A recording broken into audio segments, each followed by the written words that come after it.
Hey, how y'all doing? Welcome back to the MajorSlackAttack, your first stop for titillating tactical gaming. We're playing Borderlands 2, True Vault Hunter mode, and this commentary is dubbed. This is the long and tough jaunt through the Bloodshot Stronghold. I decided to do dubbed commentary on this because I want all my faculties for good gaming. Basically, I'm just showing my loadout there, and now I want to go back to Sanctuary and respec my skill points. I have a couple skill points misallocated, in my humble opinion. Number one is Death Mark. I just simply don't need it right now. And number two is the Boar skill. I'm starting to have an issue with the Boar skill. My issue with this skill is, I've noticed this in playthrough 1, and I kind of speculated that there might be a problem here, and now I'm sure of it. The Boar skill, what it does is it outlines critical hit spots on enemies, alright? It outlines it kind of like a red hexagon or a red circle, if you will. And I've noticed that it's actually inaccurate at times, which throws me off, because I know exactly where all the critical hit spots are on all the enemies. And having that little red outline around the critical hit spot and having it inaccurate at times kind of like misleads me into shooting where there is no critical hit spot. So and also the whole point of Boar is if two enemies are lined up, you can shoot through one and get plus 100% damage on the one behind them, and that situation just happens so rarely that it's hardly worth spending a skill point on. So those two issues, I'm just like, don't think it's worth spending a point in the Boar skill right now. So I applied those skills in, or skill points in the kill confirmed skill, as you saw. Alright, that's it. We're back on the Bloodshot Stronghold. Things are underway. Basically, I'm going to be sniping with my muck and taking care of armored maniacs, typically with this thing here, the reserve lasso. I decided to take a pot shot at him with my sniper rifle. Throw out deception to take care of that suicide bomber. And this happens sometimes. A couple of crushers will back you up into here. So now I'm going to use my slag sniper. And my aim on the slippery rifle malfunction there. I was trying to aim and it wasn't working, and I was trying to get a couple shots in on the guy before I had to run away from the grenade. That's why I just kind of stood there for a moment. I'm doing all this commentary right after the recording, so I pretty much remember everything I did. So there won't be too much guesswork as to regards to like what I'm doing, which sometimes happens when I do dubbed commentary, and then I do the commentary like days later after the recording, and I'm wondering what the hell was I doing. I just made this recording an hour ago. I just made the recording, had lunch, and now I'm doing the dubbed commentary. Alright?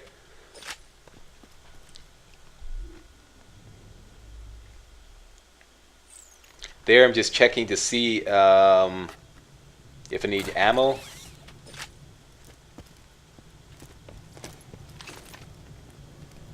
What I will be doing is making a couple jaunts back to those vending machines there to dump off weapons as I go through a couple of quick business sessions, because there's just not enough space in my inventory to hold all the stuff I'm going to be picking up. And you'll see at the end of the run, this run runs about an hour and 12 minutes.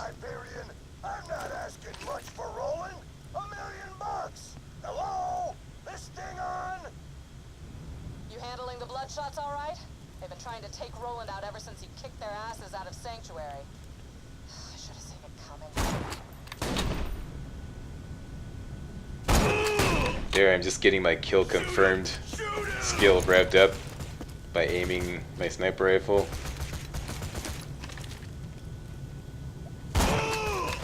Good crit hit damage there. I can't believe that Crusher survived that.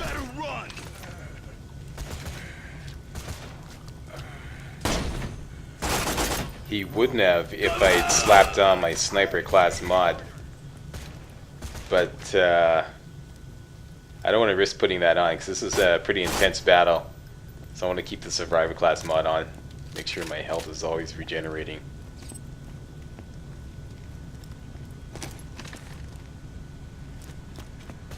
Basically, my strategy is take a pot shot with the muck if I can,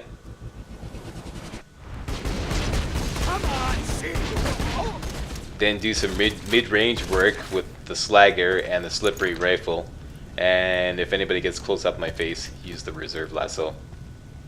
And rinse and repeat. If I come upon any badasses, depending on what kind of badass it is, if it's a nomad badass, I'll throw a couple of homing bee fire grenades. Homing fire bee grenades there. Pressure is always get the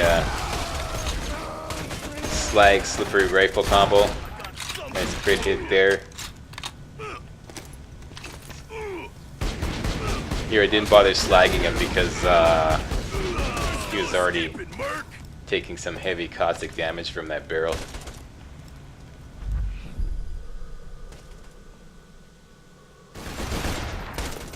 You're going down! Hear him just dodging the grenade. That's one of my favorite things.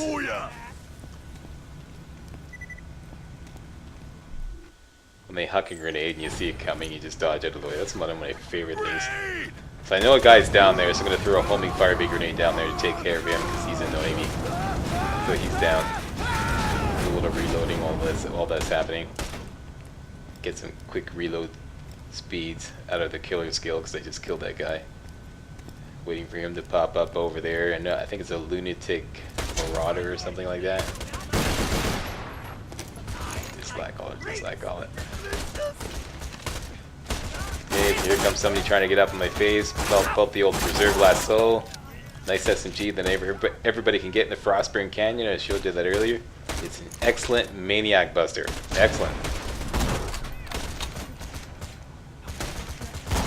Probably better than any caustic SMG or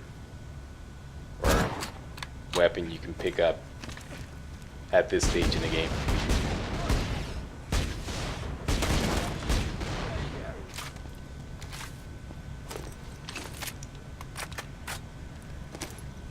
Reloading all my weapons, taking advantage of the killer skill, which is in effect now. For about 6 or 7 seconds right after every kill. All weapons reload faster if you have the killer skill. And you do extra crit hit damage.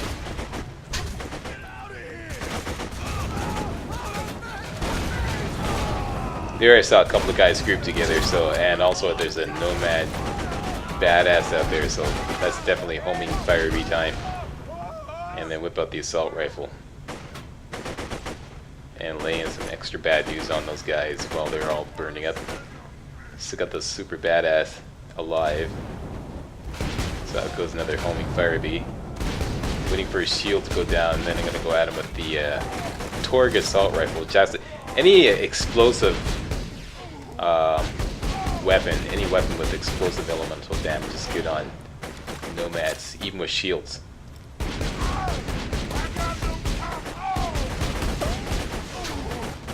That is physical shields that they actually carry. And I think I end up throwing another fire bee out there. Yeah, there it goes.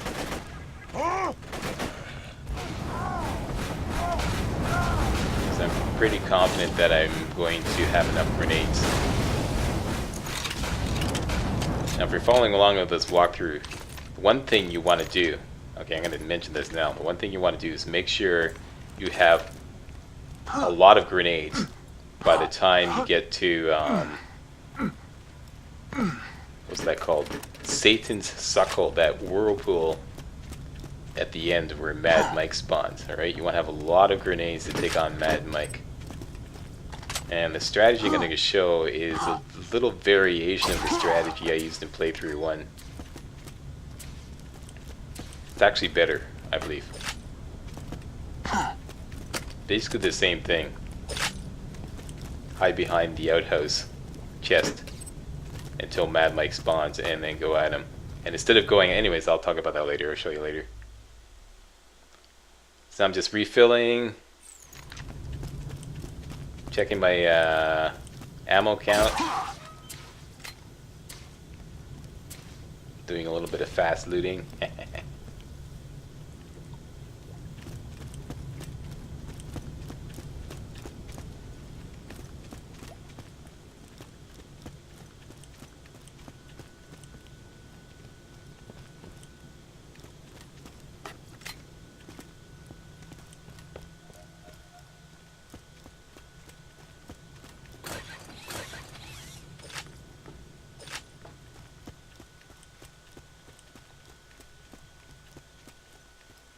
I'm not going to do business just yet. I believe I still have space in, let's see there, I've got 16, yeah, so I got lots of space. I'm going to push on, and I have enough ammo, so I'm going to push on. And come back in a little while to empty out the weapons that I collected to make more space for more loot later on.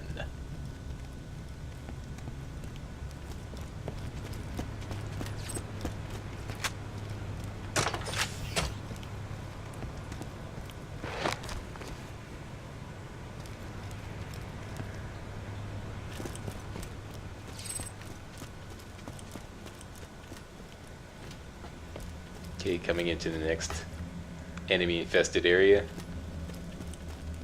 There's a turret out there that's priority number 1. There's a couple maniacs, so they get the reserve lasso.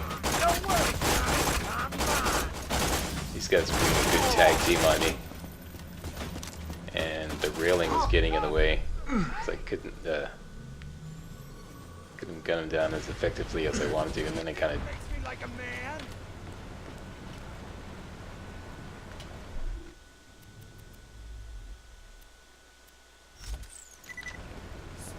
thing you've done all day. out goes the transfusion. Suck some of the health out of him.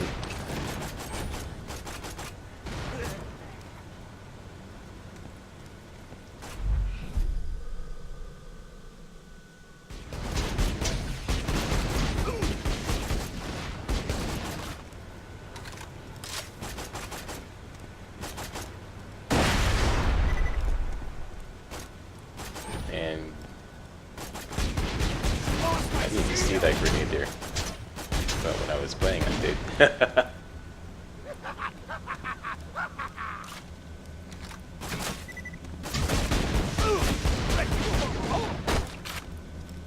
I would have to say the number one thing that makes true Vault Hunter mode more dangerous. Actually, two things. First of all, the enemies do way more damage. Okay, so no matter how good you are, there's no way around that. $100,000 for Roland. Final offer. Echo me back and let's negotiate already. Hyperion wants Roland bad. Even if they don't buy him from the Bloodshots, they'll be coming for him. You better hurry. There's the turret. One shot it with a good Jacob sniper rifle. Yeah, the number one thing I find about true Vault Hunter mode is the enemies are so damn fast. They skitter around so fast. They can get up in your face like in a New York minute. So it's like, you know, they're 50 yards away and all of a sudden a couple seconds later, you know, an armored maniac is right up in your face. And the fact they could do so much damage, that's what makes this mode more dangerous.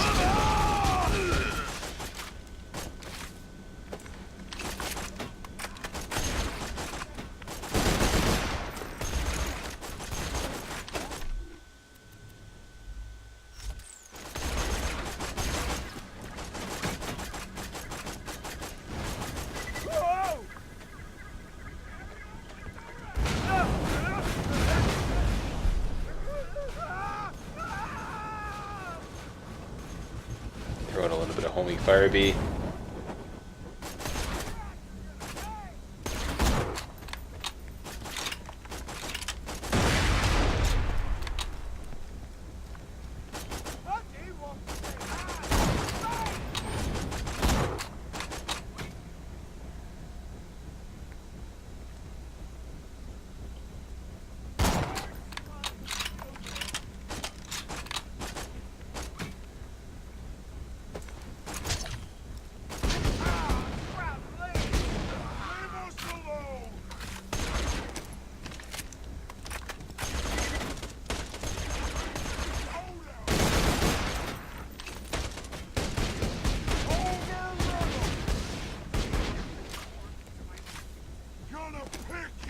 And we're coming up near the end of this video. I want to thank you all very much for watching, and all together now.